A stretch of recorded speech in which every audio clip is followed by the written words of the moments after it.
नमस्कार, स्वागत है आप सभी का जी राजस्थान में और आपके साथ हूं मैं आयुषी नेगी। और आज बुलेटिन की शुरुआत करेंगे एक सवाल के साथ कि क्या सियासी पर्यटन से होगा अमन। और आगे बढ़ेंगे, बता दें आपको कि पुलिस ने तेजस्वी सूर्या और सतीश पूनिया को गिरफ्तार कर लिया है। Dausa ADM R K. मीणा ने गिरफ्तारी की पुष्टि करी है। तो करौली मामले पर सियासत जमकर अब देखने को मिल रही है। आपको बता दें कि भाजयुमो के राष्ट्रीय अध्यक्ष तेजस्वी सूर्या को माफ कीजिएगा, गिरफ्तार कर लिया गया है। और लगातार जो तनाव की स्थिति है वो बनी हुई है। दौसा बॉर्डर पर तस्वीरें आप देखिए, भारी पुलिस जाब्ता तैनात किया गया है। मौके पर झड़प कुछ देर पहले देखने को मिली। लगातार अब सियासी रंग करौली हिंसा का मामला लेता जा रहा है। अमन चैन की बात की जा रही है, लेकिन नेताओं के सियासी दौरे चल रहे हैं। दूसरी तरफ बीजेपी न्याय यात्रा निकालना चाह रही है, जिसे प्रशासन ने बीच में ही रोक दिया है। ये तरजीह दिया जा रहा है कि धारा 144 लागू है, कर्फ्यू करौली में लगाया गया है और इसीलिए शांति व्यवस्था ना बिगड़े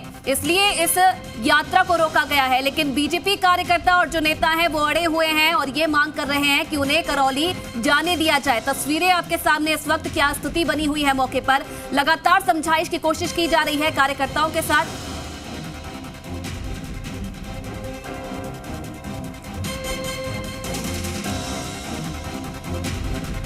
तो पुलिस ने तेजस्वी सूर्या और सतीश पूनिया को गिरफ्तार कर लिया है। Dausa ADM R K. मीणा ने इसकी पुष्टि की है। और चलिए, इस पूरे मामले को लेकर कुछ ही देर बाद बीजेपी की तरफ से प्रेस कॉन्फ्रेंस की जाएगी। क्या कुछ आगे की रणनीति है बीजेपी की इस पूरे मामले को लेकर, बात रखी जाएगी। और विष्णु शर्मा सीधा इस वक्त लाइव हमारे साथ जुड़ रहे हैं मौके से।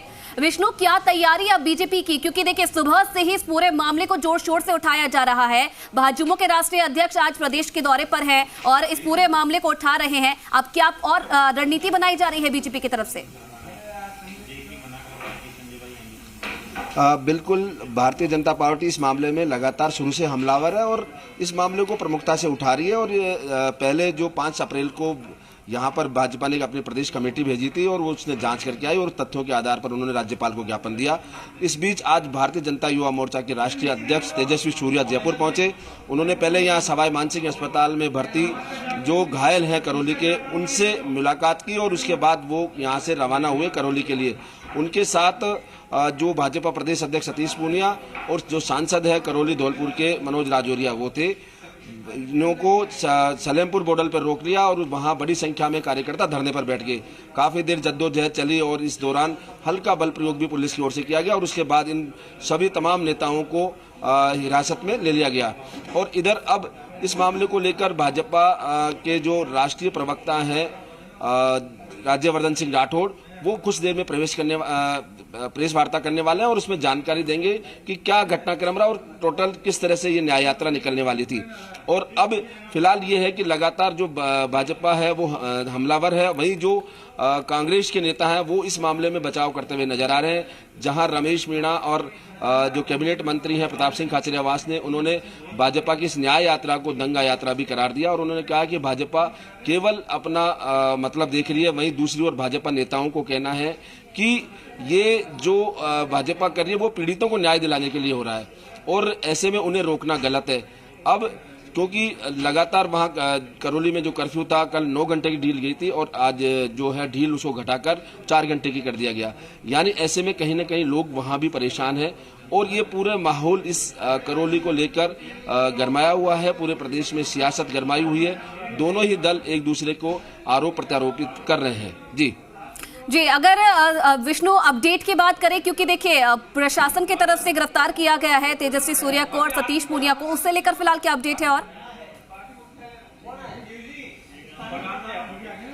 बिल्कुल, जब भी इस तरह का जो माहौल होता है, हेजिटेशन होता है, तो पुलिस उसको गिरफ्तार करती है, हिरासत में लेकर उन्हें दूर जाके छोड़ती है और ये एक आंदोलनात्मक गिरफ्तारी होती है और इसको लेकर बाद में उन्हें छोड़ दिया जाता है। उसमें अभी वहाँ तथ्य क्या थे कि धारा 129 के तहत गिरफ्तार किया या उन्हें 151 में गिरफ्तार किया, वहाँ की परिस्थितियों के अनुसार गिरफ्तार किया गया है और अब उन्हें वहाँ कहीं दूसरी जगह ले जाकर उन्हें छोड़ दिया जाएगा। और इसको लेकर क्योंकि पहले भाजपा नेताओं ने कहा था कि वो धरने पर बैठे रहेंगे चाहे जब तक उन्हें परमिशन नहीं मिलती, चाहे रात हो या दिन हो। लगातार जब ये माहौल गरमाने लगा तो फिर पुलिस ने उन्हें गिरफ्तार कर लिया, हिरासत में ले लिया और अब इन्हें दूसरी जगह ले जाकर छुड़ाया जा रहा है। जी मौके पर क्या स्थिति बनी हुई है विष्णु, उसके बारे में क्या जानकारी मिल रही है? क्योंकि नेताओं को गिरफ्तार कर लिया गया है, ये भी जानकारी मिल रही थी कि प्रशासन की तरफ से लगातार समझाइश की भी कोशिश की जा रही है। क्या बात बन पाई है, क्या जानकारी और मिल रही है इसे लेकर? बिल्कुल, पहले जो धरने पर बैठ गए थे इन नेताओं से समझाइश की गई, कार्यकर्ता बड़ी संख्या में थे, उनमें अधिकांश कार्यकर्ताओं को जो बसें मंगवाकर पुलिस की उन्हें हिरासत में ले लिया गया और अब मौके पर फिलहाल तनावपूर्ण शांति बनी हुई है, क्योंकि अभी बैरिकेडिंग और पुलिस का जो इंतजाम है वो वैसे का वैसा है और हालांकि जो नेता है उन्हें दूर जगह ले जाया जा रहा है और ऐसे में अभी फिलहाल मौके पर जो जाब्ता है वो सतर्क है, चाक चौबंद है। आपको बता दूं कि जो करौली में प्रवेश करने वाले चारों रास्ते हैं वहां पर पुलिस जाब्ता लगाया हुआ है, बड़ी संख्या में पुलिस जाब्ता लगा हुआ है। उसमें आईपीएस, आरपीएस, तमाम अधिकारी जो नीचे के अधीनस्थ अधिकारी हैं, कर्मचारी हैं, वो लगाए गए हैं पुलिस के और बैरिकेडिंग की गई है रास्तों पर, किसी को प्रवेश नहीं करने दिया जा रहा है। इन तमाम बातों को लेकर अभी पूरी तरह सख्ती बरती जा रही है और ये सख्ती अभी कुछ समय रहेगी, क्योंकि जब तक माहौल सामान्य नहीं हो जाता तब तक ये सख्ती रहेगी। जी, पुलिस की सख्ती रहेगी। जी, क्योंकि देखिए लगातार अगर शुरुआती दौर से इस पूरे मामले को देखें, एक तरफ तो लोग इंतजार कर रहे हैं कि आखिरकार कब कर्फ्यू खुलेगा, कब उनका जीवन सामान्य हो पाएगा, लेकिन दूसरी तरफ सियासत का रंग ये लेता जा रहा है पूरा मामला। बीजेपी की तरफ से कांग्रेस पर आरोप लगाए जाते हैं, कांग्रेस की तरफ से बीजेपी पर आरोप लगाए जाते हैं, लेकिन सवाल ये है कि क्या इन सियासी दौरों से करौली के लोगों को अमन चैन मिल पाएगा? बिल्कुल ये सही बात है, क्योंकि इस समय जो सियासत है वो गरमाई हुई इस मुद्दे को लेकर, न केवल अभी देश में चर्चित है ये पूरा मामला और इसमें सबसे ज्यादा इस समय इस माहौल और चलिए विष्णु, एक बीच में आपको रोकना चाहूंगी। रामलाल शर्मा बीजेपी प्रवक्ता हमारे साथ यहाँ पर जुड़ गए हैं। रामलाल जी, बहुत स्वागत है आपका जी राजस्थान पर। जिस तरीके से करौली हिंसा को लेकर लगातार विपक्ष कहीं ना कहीं अब उग्र होता हुआ नजर आ रहा है, आज आपके जो भाजपा के राष्ट्रीय अध्यक्ष हैं वो भी इस पूरे मुद्दे को लेकर करौली पहुंचे हैं, हिरासत में उन्हें ले लिया गया है, क्या कुछ कहना आप इसका आपका? देखिए, भारतीय जनता पार्टी लगातार इस मुद्दे के ऊपर सरकार से यही मांग करती आई है कि जो उन्होंने गुनाह किया है उन गुनाहों को जेल की सलाखों के पीछे भेजने का काम करे, लेकिन गुनाहगार लोग प्रशासन के साथ बैठ के सीएम की मीटिंगों में भाग ले रहे हैं, उनके खिलाफ कोई एफआईआर दर्ज नहीं करे। भारतीय जनता पार्टी का डेलीगेशन दबाव डालता है, उसके बाद में एफआईआर दर्ज की जाती है। जिनकी दुकानें जलाई गई, जिनके वाहन जलाए गए, उनके ऊपर आज दिन तक पुलिस ने कोई कार्रवाई नहीं की। इनके लोगों की एफआईआर दर्ज बहुत बाद के अंदर की गई, दबाव डालने के बाद में की गई। तो जिस तरीके से राजस्थान के अंदर तुष्टिकरण की राजनीति करने का काम सरकार कर रही है, हमारी तो मांग ये है कि पुलिस ने जो भगवा रैली शुरू हुई थी तब से लेकर एंड तक उन्होंने रिकॉर्डिंग कर रखी है, उस रिकॉर्डिंग को आराम से देखे, जो उपद्रवी है उनके खिलाफ कार्रवाई करें, लेकिन सरकार मानने के लिए तैयार नहीं है। कई टन पत्थर 2-4 दिन पहले से मकानों के ऊपर पहुंच जाते हैं। जब रैली निकलती है तो सैकड़ों लोग जिम के अंदर इकट्ठे होते हैं, एक समुदाय विशेष के मकान के अंदर इकट्ठे होते हैं। उन्होंने संगठित होकर योजनाबद्ध तरीके से हमला करते हैं, निर्दोष लोगों के ऊपर प्रहार करने का काम करते हैं, तलवारों से, लाठियों से, सरियों से मारपीट करते हैं। उसके बावजूद भी सरकार कह रही है कि उत्तेजित नारे लगाने की वजह से माहौल बिगड़ा है। उत्तेजित नारे लगा रहे थे तो पुलिस साथ चल रही थी, वो क्या कर रही थी? रोकने का काम क्यों नहीं किया पुलिस ने? तो हम तो ये चाहते हैं कि जो जायज है, जो हकदार है, जो गुनहगार लोग हैं, उन गुनहगार लोगों के खिलाफ कार्रवाई करने का काम करें। और आज डॉक्टर सतीश पुनिया जी की और युवा मोर्चा के राष्ट्रीय अध्यक्ष की जो गिरफ्तार की गई है वो अनुचित है। कोई घटनास्थल के लेकिन सरकार तो आप पर आरोप लगा रही है रामलाल जी कि सियासी पर्यटन पर बीजेपी के नेता निकले हैं, अमन चैन नहीं चाहते और इसलिए न्याय यात्रा निकाली जा रही है। अगर सरकार समय रहते कार्रवाई कर देती तो हम ये न्याय यात्रा क्यों निकालते? न्याय यात्रा तो इसलिए निकालते ना। आज भी अलवर की बेचारी गूंगी बेरी वो बालिका न्याय के लिए तरस रही है सरकार के पास। सरकार पहले कहती है कि गैंगरेप हुआ था, फिर सरकार कहती है कि दुर्घटना हुई है, दुर्घटना के बाद में कहते हैं कि एक मोटरसाइकिल वाले ने टक्कर मारी है। तो इस तरीके की गुमराह करने का काम तो सरकार खुद कर रही है, न्याय देने का काम कहाँ कर रही है?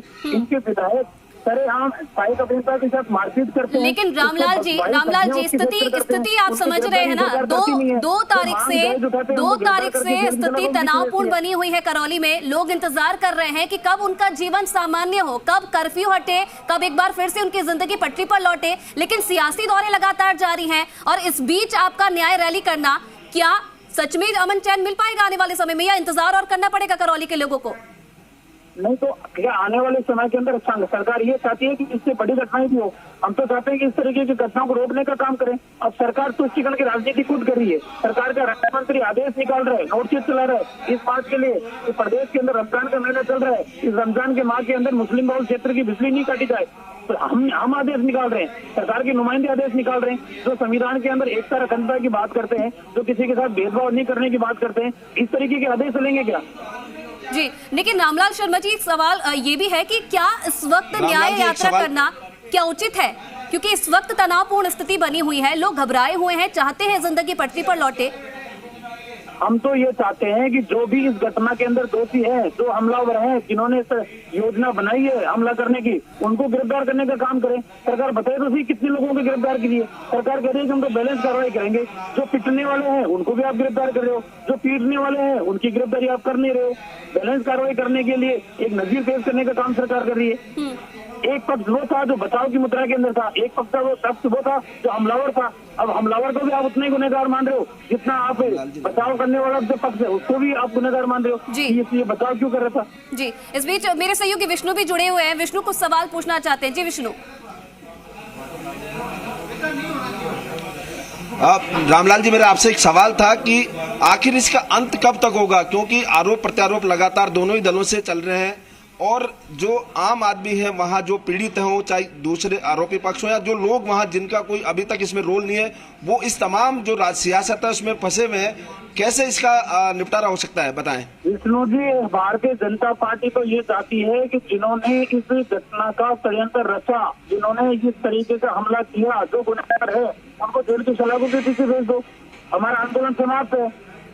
जिनकी दुकानें चलाई गई, जिनके वाहन चलाए गए, उन लोगों को न्याय दे दो, उनको सरकार मुआवजा दे, उनकी दुकान जितना नुकसान हुआ उसका सर्वे कराए, उनको मुआवजा तय करे। यही तो मांग रहे हैं आपसे, और क्या मांग रहे हैं सरकार से? जी, और एक बड़ी खबर आपको बता दें कि भाजपा के राष्ट्रीय अध्यक्ष को पुलिस रवाना हो गई है लेकर। सतीश पूनिया, सांसद मनोज राजौरिया भी पुलिस की गाड़ी में सलेमपुर से ले जाया जा रहा है। दुब्बी पुलिस चौकी, जयपुर भरतपुर हाईवे पर है दुब्बी चौकी, वहां इन्हें ले जाया जा रहा है। रामलाल शर्मा जी, क्योंकि देखिए आप कह रहे हैं कि वहां के लोगों को न्याय चाहिए, लेकिन वहां के लोगों को शांति भी तो चाहिए। विपक्ष जब ऐसे यात्राएं निकालेगा इस समय जब वहां पर कर्फ्यू है, तनावपूर्ण स्थिति बनी हुई है, तो कब उनको न्याय मिलेगा? कैसे न्याय मिलेगा उनको ऐसे?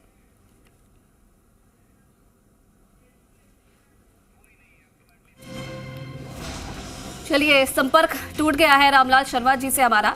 और आपको ये बता दें कि भाजपा के राष्ट्रीय अध्यक्ष को लेकर पुलिस रवाना हो चुकी है। सतीश पूनिया, सांसद मनोज राजौरिया भी पुलिस की गाड़ी में सलेमपुर ले जाया जा रहा है। दुब्बी पुलिस चौकी, जयपुर भरतपुर हाईवे पर है दुब्बी चौकी, जहां इन नेताओं को ले जाया जा रहा है। तो गिरफ्तार इन्हें कुछ देर पहले कर लिया गया था और अब इन्हें दुब्बी पुलिस चौकी ले जाया जा रहा है। ये अपडेट फिलहाल मिल रहा है और लगातार जो स्थिति है वहां पर वो बढ़ती जा रही है। कोशिश की जा रही है प्रशासन की तरफ से कि किसी तरह से समझाइश की जाए। धक्का मुक्की हुई, लाठीचार्ज किया गया, नेताओं को गिरफ्तार किया गया और अब जो कार्यकर्ता मौके पर मौजूद थे वो धरने पर बैठ गए हैं और यही मांग की जा रही है कि आगे उन्हें जाने दिया जाए, करौली में न्याय यात्रा निकालने दी जाए। दूसरी तरफ बीजेपी का यह कहना है कि जब तक उन्हें न्याय यात्रा नहीं निकालने दी जाएगी तब तक वो धरने पर ही डटे रहेंगे।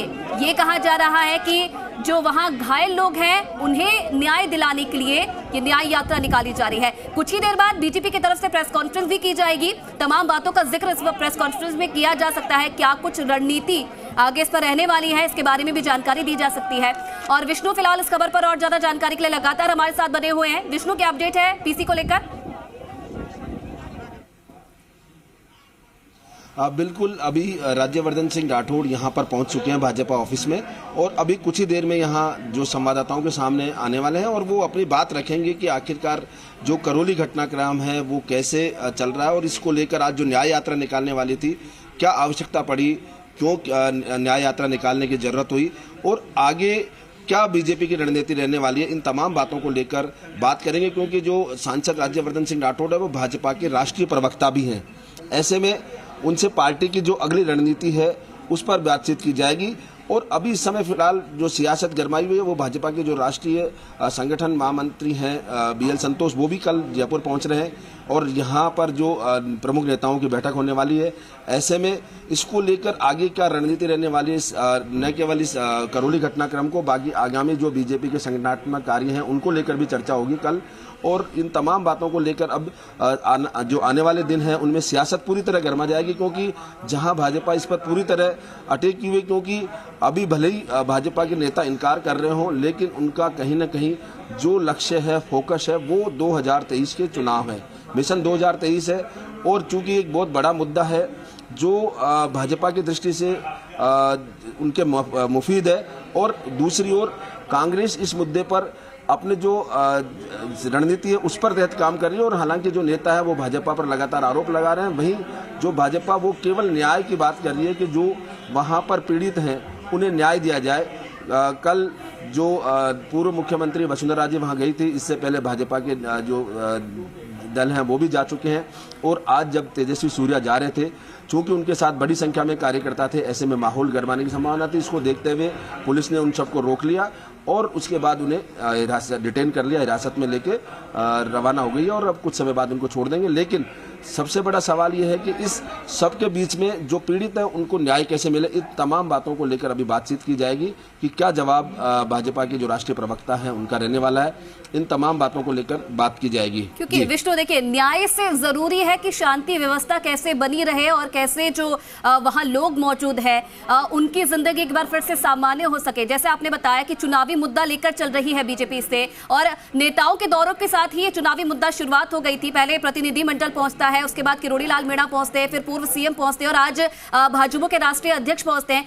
क्या लगता है, क्योंकि मुद्दा बड़ा है, कितना फायदा आने वाले समय में मिल पाएगा विपक्ष को इसका?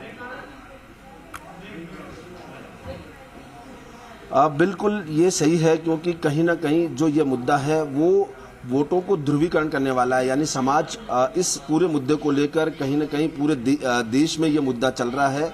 उससे पहले राजस्थान में पूरी तरह हर गांव और कस्बे में इसकी चर्चा है कि ये करौली में जो घटनाक्रम हुआ है, साथ में सरकार ने खुद भी अपना एक मुद्दा दे दिया है इनको, क्योंकि जो रामनवमी और जो अन्य आगामी जो धार्मिक कार्यक्रम है उन पर धारा 144 लगाने के लिए जो आदेश जारी किए गए हैं जिला कलेक्टरों की ओर से, ये तमाम जो बातें हैं वो बीजेपी को कहीं ना कहीं आगे मुद्दा देने के लिए थी, और ये इसका फायदा भी भाजपा उठाना चाह रही है। और ये इसी को लेकर ये आगे जो रणनीति है वो बनाई जा रही है कि किस तरह से इन जो माहौल है उसको आगे तक बढ़ाया जाए, क्योंकि अब जो करौली है वहां पर लोगों की तरफ ज्यादा बजाय इन लोगों को न्याय की बात है, जहां तक उसमें कानूनी लड़ाई भी लड़ी जा सकती है, क्योंकि अभी सरकार मुख्यमंत्री जो हैं वो क्लीन चिट दे चुके हैं कि वहां जो भड़काने के उद्देश्य से रैली निकाली जा रही थी, नारे लगाए जा रहे थे, ऐसे में पुलिस की जो कार्रवाई है विष्णु, आप बने रहिए हमारे साथ। शशि मोहन शर्मा मेरे सहयोगी भी यहाँ से सीधे दूदू पुलिस चौकी से यहाँ पर जुड़ रहे हैं, दूबी पुलिस चौकी से सीधा लाइव इस वक्त हमारे साथ जुड़ रहे हैं। शशि मोहन, क्या स्थिति बनी हुई है मौके पर, क्या हालात है, क्या कुछ आगे चल रहा है? धरने पर जो बीजेपी कार्यकर्ता है वो बैठ गए, कैसे समझाइश की जा रही है? शिवराज जी, देखिए, दौसा भरतपुर हाईवे पर ये दुब्बी पुलिस चौकी है। यहाँ पर लेकर के आने वाले थे बीजेपी के जो प्रदेश अध्यक्ष सतीश पूनिया हैं और तेजस्वी सूर्या हैं, उनके साथ में जो दूसरे नेता और कार्यकर्ता गिरफ्तार किए गए थे, हिरासत में लिए गए थे, उनको यहाँ लेकर के आने वाले थे। यहीं उनको रिहा करना था, जो औपचारिकता पूरी करके, कागजी कार्रवाई पूरी करके। लेकिन अभी अभी खबर आई है, अब से 1.5-2 मिनट पहले थोड़ी दूर यहाँ पर एक मसाला चौक रेस्टोरेंट है, वहाँ उसके पास में पुलिस ने उनको छोड़ दिया है, गाड़ियों से उतार दिया है और वहाँ डिस्पर्स कर दिया है। दरअसल ये कार्रवाई होती है कहीं पर भी जब भीड़ होती है, धरना प्रदर्शन होता है, भीड़ को जब हटाना होता है तो उन्हें CRPC के 129 सेक्शन 129 के तहत डिस्पर्स करने की कार्रवाई की जाती है और उसी को यहाँ पर फॉलो किया गया है। दरअसल ये लोग जो करौली जाना चाह रहे थे, बीजेपी के नेता, भाजयुमो के राष्ट्रीय अध्यक्ष, बीजेपी के प्रदेश अध्यक्ष, पुलिस को ये आशंका थी कि वहाँ पर हालात बिगड़ सकते हैं और पुलिस ने कर्फ्यू की दुहाई दी। पुलिस ने कहा कि वहाँ पर कर्फ्यू में जो ढील थी वो सुबह 10 बजे खत्म हो गई है, लिहाजा आप नहीं जा सकते, और इसी बात का हवाला देते हुए पुलिस ने उन्हें हिंडौन बॉर्डर पर रोक दिया। अब हिंडौन बॉर्डर से रोकने के बाद में वहाँ पुलिस से बहस हुई, धरना दे दिया गया और नारेबाजी की गई, पुलिस से उन्हें खदेड़ने की भी कोशिश की गई, लेकिन बाद में हिरासत में ले लिया गया और उनको डिस्पर्स करने की कार्रवाई पुलिस की तरफ से की गई। हालांकि बीजेपी लगातार यह सवाल उठाती रही है कि करौली के जो पीड़ित हैं उन्हें न्याय कब मिलेगा, कैसे मिलेगा, और उस न्याय की बात आती है। हालांकि ये भी बात आ रही है कि बीजेपी के प्रदेश अध्यक्ष सतीश पूनिया शाम को 4 बजे इसी पुलिस चौकी पर, डुब्बी पुलिस चौकी पर मीडिया से रूबरू हो सकते हैं, ऐसी सूचना बीजेपी की तरफ से आई है। लेकिन सवाल यह है कि क्या जब उन्हें पहले छोड़ दिया गया है तो फिर यहाँ आकर के बातचीत करेंगे, क्या वो भी इस औपचारिकता को दिखाएंगे कि पुलिस ने उन्हें डिटेन करने के बाद में छोड़ा है। लेकिन बीजेपी लगातार यह सवाल उठा रही है कि पुलिस की कार्रवाई आखिर निष्पक्ष थी या नहीं थी। बीजेपी का कहना है कि जिन लोगों ने गलती की उनके खिलाफ एक्शन क्यों नहीं लिया गया, घटना के 5 दिन बाद तक केवल एक ही एफआईआर दर्ज क्यों की गई। कांग्रेस का भी एक दल गया था जिसमें डॉक्टर जितेंद्र सिंह थे जो पूर्व मंत्री हैं, विधायक हैं, रफीक खान थे जो विधायक हैं हवा महल से। कांग्रेस के जो दल था उसका कहना था कि गलती दोनों तरफ से हुई है। एक पक्ष ने डीजे लगाया रैली के दौरान जिसकी शोभा यात्रा में अनुमति नहीं थी, गलती है तो गलती माननी चाहिए। कहा गया कि भड़काऊ नारे लगाए गए, अगर ये भी गलती है तो इसको भी मानना चाहिए और इस पर भी एक्शन होना चाहिए। लेकिन यह भी बात सही है कि पथराव हुआ, तीनों जब गलत थे तो तीनों पर एक्शन होना चाहिए था। और ख़ास बात यह कि अगर डीजे लगाया गया तो डीजे का जवाब क्या पथराव था, अगर नारे लगाए गए तो क्या नारे का जवाब पथराव था, और अगर पुलिस यह मानती है कि यही जवाब हो सकता है तो क्या पुलिस ने अपनी पावर पथराव करने वालों को डेलीगेट कर दी थी, क्या पुलिस उस समय खुद सक्षम नहीं थी। सवाल यह भी उठता है कि करौली का प्रशासन क्या कर रहा था, कलेक्टर क्या कर रहे थे, क्या उन्होंने लॉ एंड ऑर्डर के लिए पहले ताकीद नहीं की, क्या एसपी से संवाद उनका सही नहीं था, एसपी क्या कर रहे थे, क्या वो ड्रोन से उस रूट का सर्वे नहीं करवा सकते थे। ये कहा गया कि गंगापुर सिटी में ड्रोन गया हुआ था, तो गंगापुर सिटी करौली ज़िले में ही है, पास में ही है, करौली से ज़्यादा दूरी नहीं है। कोई पाकिस्तान या अफ़गानिस्तान में वो ड्रोन नहीं था जो लाने के लिए बहुत लंबी पासपोर्ट वीज़ा की कवायद करनी पड़ती, ड्रोन मंगवाया जा सकता था। इसके साथ सवाल यह कि अगर यात्रा का रूट पुलिस के पास था तो हाई राइज बिल्डिंग जो है उन हाई राइज बिल्डिंग्स पर सिक्योरिटी की क्या व्यवस्था की गई थी। 15 अगस्त 26 जनवरी यानी गणतंत्र दिवस और स्वतंत्रता दिवस के जो आमतौर पर झंडारोहण के कार्यक्रम होते हैं, हम जयपुर शहर में देखते हैं, दूसरी जगह भी देखें, वहाँ किसी भी कार्यक्रम स्थल के आसपास जो हाई राइज बिल्डिंग है वहाँ पर सुरक्षा की पुख्ता व्यवस्था होती है। कभी कभार तो ऐसे आयोजन देखे हैं जब सवाई मानसिंह स्टेडियम में क्रिकेट के आयोजन होते हैं तो आसपास की बिल्डिंगों में आसपास के रूट पर सुरक्षा व्यवस्था होती है। तो फिर इस रूट पर अगर कोई ऊंची इमारतें थी तो वहां पर पुलिस की पुख्ता व्यवस्था क्यों नहीं थी जी। सवाल यह है कि घटना हो गई, पुलिस के पास में वीडियो है, जो भी नारे लगाए गए वो उन वीडियो में दर्ज है, जो पथराव हुआ वो उन वीडियो में दर्ज है, तो पुलिस उन वीडियोस को सार्वजनिक क्यों नहीं कर रही है। आखिर ऐसी क्या स्थिति हो गई जो करौली के प्रशासन से जी, करौली की पुलिस शशि मोहन, माफी चाहूंगी बीच में आपको रोक रही हूँ। इस बीच तेजस्वी सूर्या का क्या कुछ कहना था इस पूरे मामले को लेकर वो भी आपको सुना देते हैं।